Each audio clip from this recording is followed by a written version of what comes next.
O principal campo da guerra espiritual é onde? Na nossa mente. Na nossa mente. 2 Coríntios, se não me engano é 10:3, que fala sobre os pensamentos, sobre destruir fortalezas, e diz que a gente tem armas espirituais. E são essas armas espirituais que podem derrotar essas fortalezas, essas ideias falsas, como está lá. A nossa guerra, ela está na nossa mente. E qual é a nossa resposta para isso? Qual é a nossa arma espiritual que a gente tem que ver, né? Partindo daquele pressuposto. Qual é a nossa principal arma? Tem várias, né? Tem várias armas, muito bem. É isso aí, palavra, oração, jejum. A palavra de Deus diz que a gente tem, uma das coisas é o escudo da fé. E a fé vem pelo ouvir e ouvir a palavra de Deus. E diz também que a gente tem a espada do Espírito. E a espada do Espírito é a palavra. Nada mais, nada menos do que a palavra santa de Deus. E é por isso, se a gente quer transformar, exercer o que diz lá Romanos 12:2, a gente precisa transformar a nossa mente, ouvindo, tendo fé e ouvindo, e também lendo, comendo essa palavra de Deus, porque só isso pode mudar o nosso pensamento, e só isso pode transformar a nossa geração. Hoje o Sérgio falou um pouco aqui sobre pobreza. Pobreza. É difícil a gente ouvir falando sobre a palavra de Deus, um pastor falar sobre isso. Palavra de Deus lá nas bem-aventuranças, o Rodrigo estava falando isso, né? Bem-aventurados são os pobres de espírito. E aí a igreja pensa que bem-aventurados são os pobres. Não são os pobres de espírito. E aí trazem isso para uma vida também, né, fora da igreja. Embora tudo que a gente faça, qualquer ação que a gente faça hoje, tem um impacto espiritual, e esse impacto espiritual também impacta o mundo carnal, né? Tudo está relacionado. Qualquer atitude que a gente faz, qualquer ação, qualquer pensamento, isso vai ter um impacto no mundo espiritual e também vai ter um impacto no mundo carnal. Mas a verdade é que quando a gente entra na igreja, a gente passa a dar um valor muito grande para os pobres, justamente porque muitas vezes a gente coloca, como o Sérgio falou, o rico ele é um cara sortudo, e o pobre ele é um cara vítima da sociedade. Quando na realidade, é claro que, muitas coisas podem acontecer, não por conta daquela pessoa ali, né, foi criada num ambiente muito difícil. Mas a palavra de Deus, né, diz, e o livro a gente vê muito bem isso, que a pobreza, né, é uma consequência de ideias e pensamentos. Primeiro a gente pensa, depois a gente age. A nossa ação torna um hábito. O nosso hábito forja o nosso caráter. E a partir daí a gente está envolto naquele ambiente, sempre fazendo as mesmas coisas, naqueles hábitos, naquele caráter, fruto dos nossos pensamentos e das nossas ações. Então, dia após dia a gente vê algumas coisas acontecendo no nosso meio que a gente tem que, será que isso de fato é justo, é digno? Eu queria falar muito sobre vitimização. Vitimização é um conceito que está na moda, porque cada vez mais a gente vê as pessoas falando, a mídia bombardeando conflitos entre diferentes povos. É o rico contra o pobre, é o nortista, é o norte contra o sul, é o preto contra o branco, enfim, é o homossexual contra o heterossexual.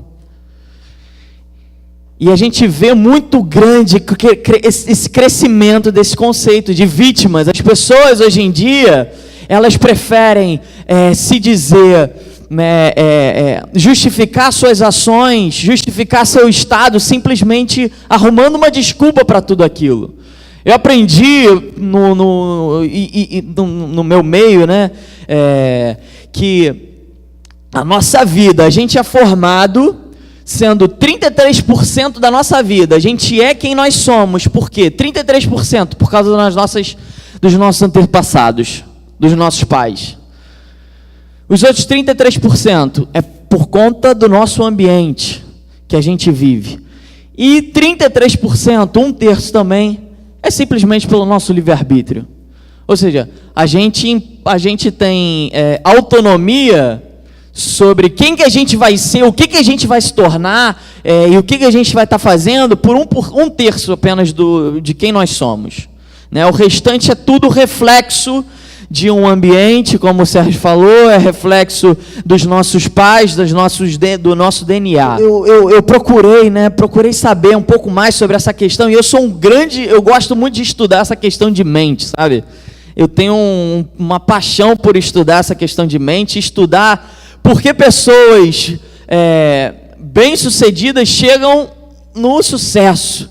E o nosso principal case de sucesso, quem é?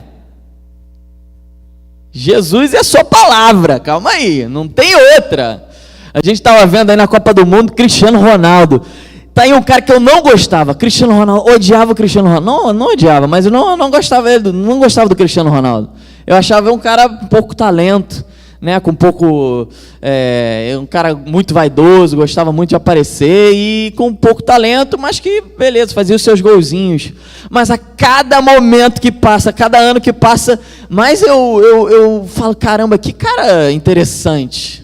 O Cristiano Ronaldo tem muito mérito para chegar até aí. Porque se a gente for comparar ele com o Messi, com o Neymar, realmente ele não tem um terço do talento do Messi e do Neymar, não é, Tiagão? Mas o Cristiano Ronaldo, tecnicamente, ele não tem a habilidade que o Messi e que o Neymar têm. Mas o Cristiano Ronaldo é um cara obstinado por performance. É um cara obstinado em ser melhor do que ele já foi. Todo dia ele acorda com o pensamento, eu preciso ser 1% melhor. E ele chega nos jogos aí falando assim, puxa, eu vou decidir esse jogo, cara. Treinei muito, eu vou chegar aqui, tudo vai acontecer. Eu estava lendo uma notícia muito interessante, que disse que ele foi almoçar, jantar chamou um amigo, colega dele de time para jantar na casa dele. E o Evra, que é da seleção francesa. E aí o Evra foi lá para jantar com o Cristiano Ronaldo.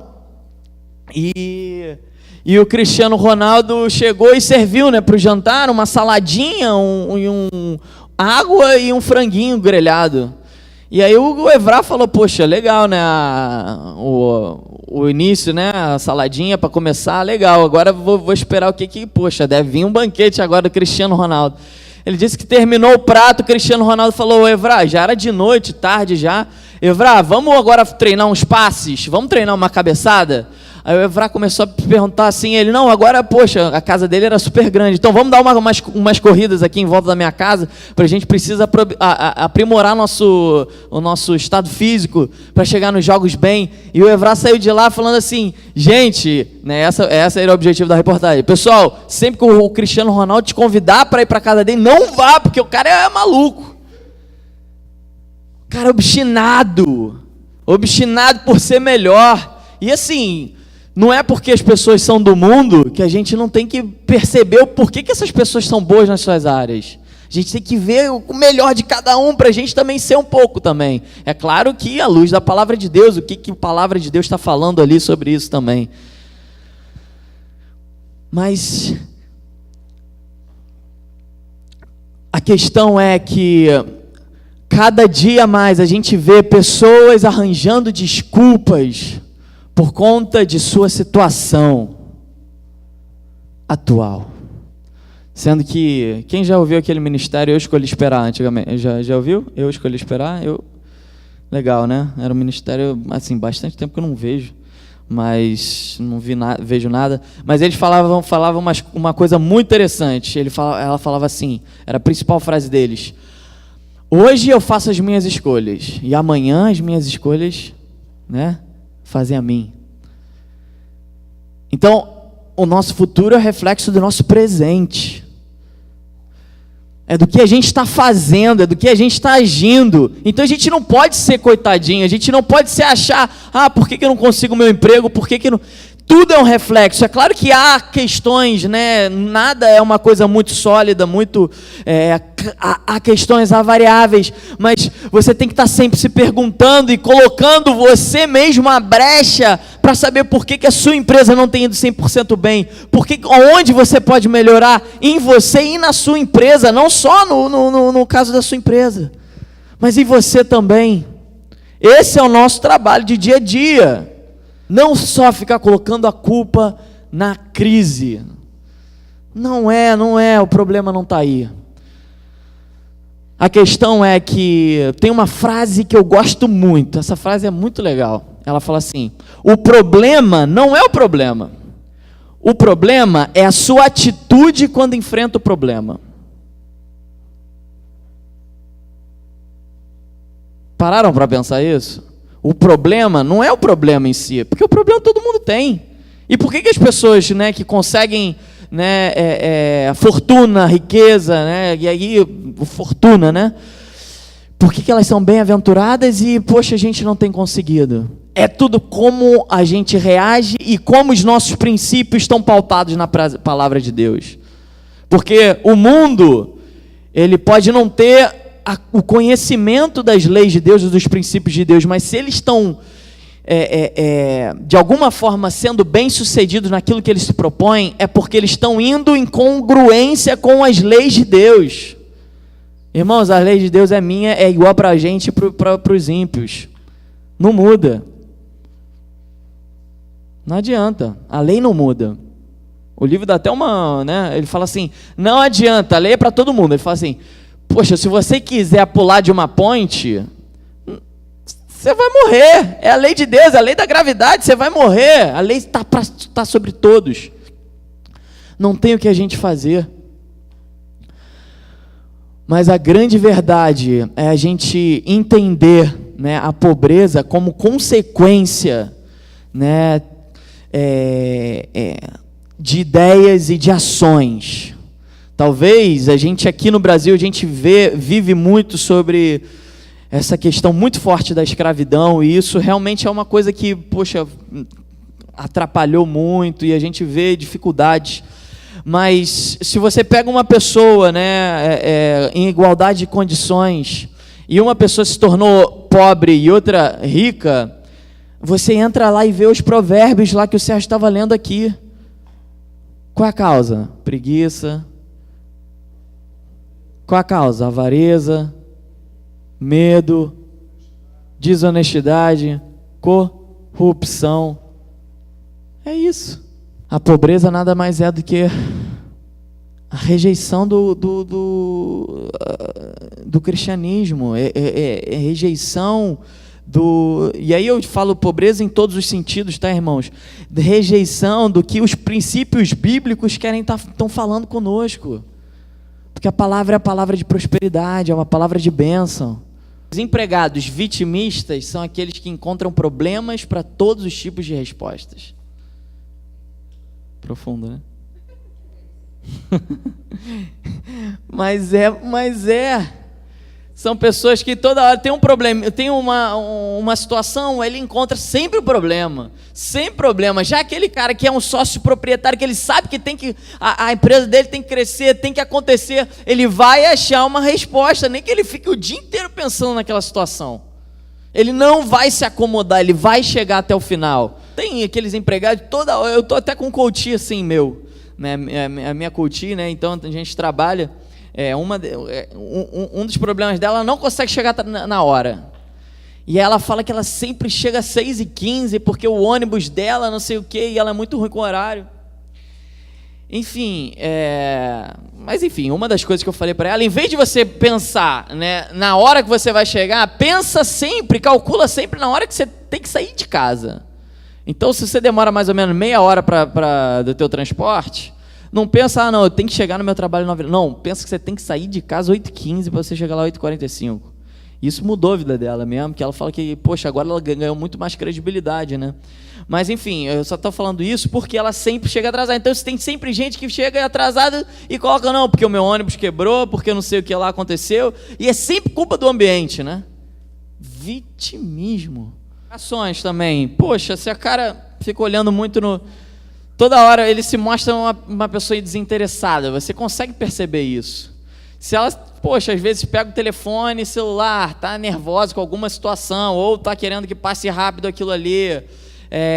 Tem diversas formas também de ações que a gente consegue observar naquela, puxa, se não me engano, eu acho que foi a primeira fonte dos recrutadores dispensarem uma pessoa, né, por ela se mostrar desinteressada por aquela, se mostrar que não conhece a empresa.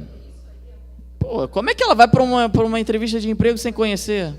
Irmãos, 3 minutos. A verdade é que a gente tem que ver como as pessoas reagem. Vocês falaram muito bem. Como as pessoas reagem de acordo com algumas situações que aparecem, né, se aparentam na frente delas. Essa é uma ótima forma e uma forma prática da gente ver onde está o coração daquela pessoa. Se é para contribuir ou se é só para sugar. E da mesma forma, nós como empresários, nós como líderes, nós como influenciadores, nós temos a função de olhar para o nosso redor e desenvolver habilidade. Esse curso nada mais é do que isso. É fazer com que, primeiro, a gente mude o nosso mindset em relação a um monte de coisa que é nos bombardeado, é nos passado, mas em segundo lugar, a gente causar transformação, fazer a diferença, a gente colocar nas outras pessoas o desenvolvimento, desenvolver, crescer, fazer essas pessoas crescerem em habilidades, em caráter, em administração, porque se as pessoas, né, tiverem sendo pautadas na palavra de Deus, nada mais vai acontecer que o nosso país vai ser formado por bons administradores, né, Zé? A gente estava conversando ali antes. O nosso país vai ser bons administradores, e bons administradores, poxa, vão trazer crescimento sustentável para o nosso país. Sustentável. Não adianta para quem é vitimista, para quem por exemplo, para quem o livro fala, né, sobre pobreza, não adianta simplesmente a gente chegar e jogar dinheiro. Por quê?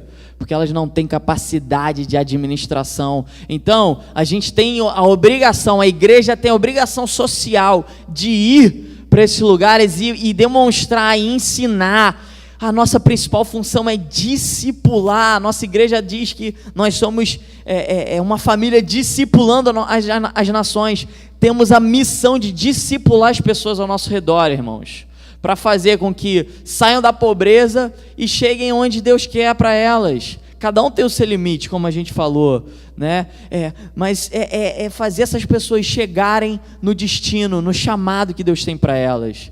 Tá? Então, hoje foi um tempo, eu acho que de quebra, né, de alguns paradigmas. A gente falou sobre pobreza aqui, que é uma coisa difícil de ser falada, né, é complicada, né, da gente falar, inclusive aqui, mas a gente tem que olhar sobre esse fator, sobre esse prisma, né?